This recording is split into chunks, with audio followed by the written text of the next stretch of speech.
Thank you. Wow, thank you. Thank you po. Thank you, Ate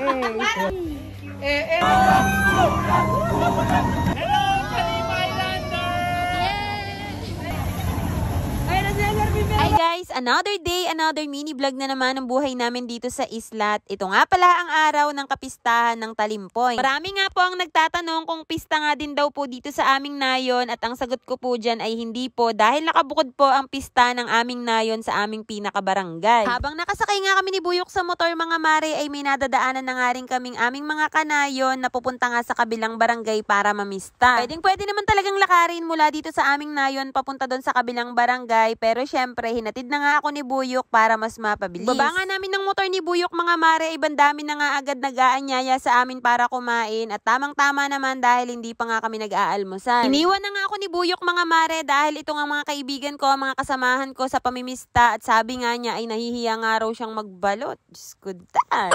Sabi ko naman sa kanya mga mare, bakit naman siya mahihiya, ay blessings iyan na. Doon nga lang din kami pumupunta sa mga kamag-anak at kakilala namin dahil syempre nakakahiya rin naman. Napakababait nga nitong mga bahay na napuntahan namin mga mare dahil binabalutan na nga nila kami kahit hindi naman kami nang hihingi. Ang totoo niyan mga mare, nakikisama lang talaga ako dito sa mga kaibigan ko dahil sila nga ang mas maraming kamag-anak dito dahil hindi naman ako taga dito sa Duluhan. So kahit naman hindi talaga ako taga dito sa Duluhan ay marami na rin akong kakilala at marami na rin nga akong kaklose. Kaya naman sa lahat po na nagpaabot sa amin ng ulam ay maraming salamat po sa inyong lahat at sana'y makabawi kayo dito sa amin sa pista. Tanghali na nga ng mga oras na yan at sobrang init na nga ng sikat ng araw kaya naman sabi ko nga dito sa mga kaibigan ko ay parang gusto ko na nga umuwi dahil napagkakasakit na nga ng aking ulo. Pero syempre dahil balot is life nga tayo mga mare ay diretso pa rin tayo sa pamimista dahil sayang naman yung ating mahihinging binalot.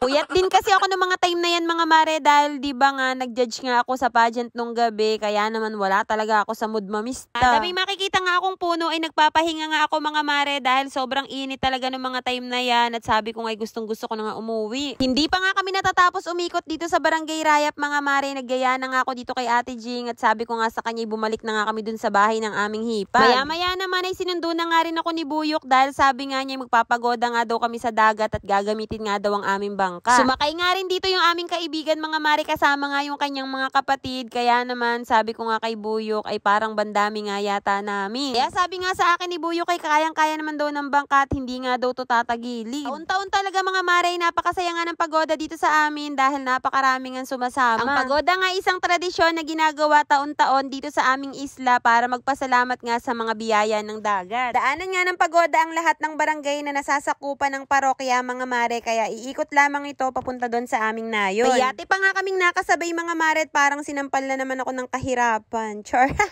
So, yun na nga mga mare, hindi mo nga alam kung saan ba nanggagaling ang mga taong kasamahan dito sa pagoda dahil nga sobrang dami. Isa ka nga taga Maynila at mararanasan mo nga ang pagoda ay talagang matutuwa ka sa dami nga ng sumasama mga mare. After nga ng pagoda sa dagat ay pagoda naman sa kati or sa daan at talagang doon ay makikita mo na nagsasayawan sila at nagbabasaan. Pero ako ay sa dagat lamang sumasama mga mare at hindi nga ako sumasama sa kati or sa daan dahil hindi naman talaga ako palasama sa ganon. Sa pa, nilalamig na nga rin ako sa bangka kaya naman umuwi nga muna ako sa bahay para magpalit ng damit. Mga oras nga na ito ay paikot na nga ang pagoda papunta doon sa aming nayon mga mare at kailangan ay dahan-dahan lamang ang aming andar. Tuwang-tuwa nga itong mga taga Maynila na kasamahan namin dito sa bangka mga mare dahil first time nga lang daw nilang ma-experience ang pagoda dito sa amin. Hello, Kalim Islander!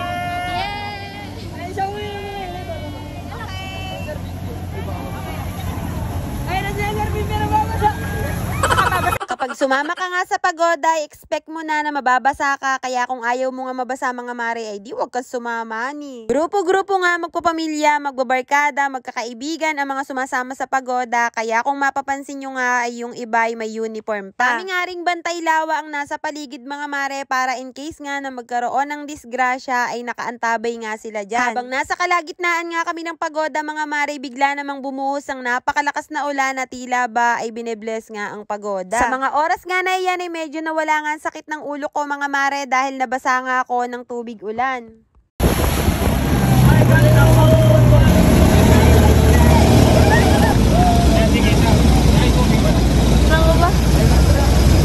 Umuna na nga agad kami sa may pretil ng Rayap mga mare para hindi na nga kami maabutan ng maraming bangka na duduong. Ito kasi sa barangay Rayap magsisimula ang pagoda sa kati o sa daan kaya naman mamaya nga ay mapupuno na ito ng bangka. Bumalik na nga kami sa aming bahay para magpalit ng damit dahil giniginaw na nga kami ni Megan. Basta marami pa ring nangyari nung gabing yan at bumalik pa nga kami dun sa bahay ng aming kumpare dahil pinababalik nga kami at bibigyan nga daw kami ng binalot.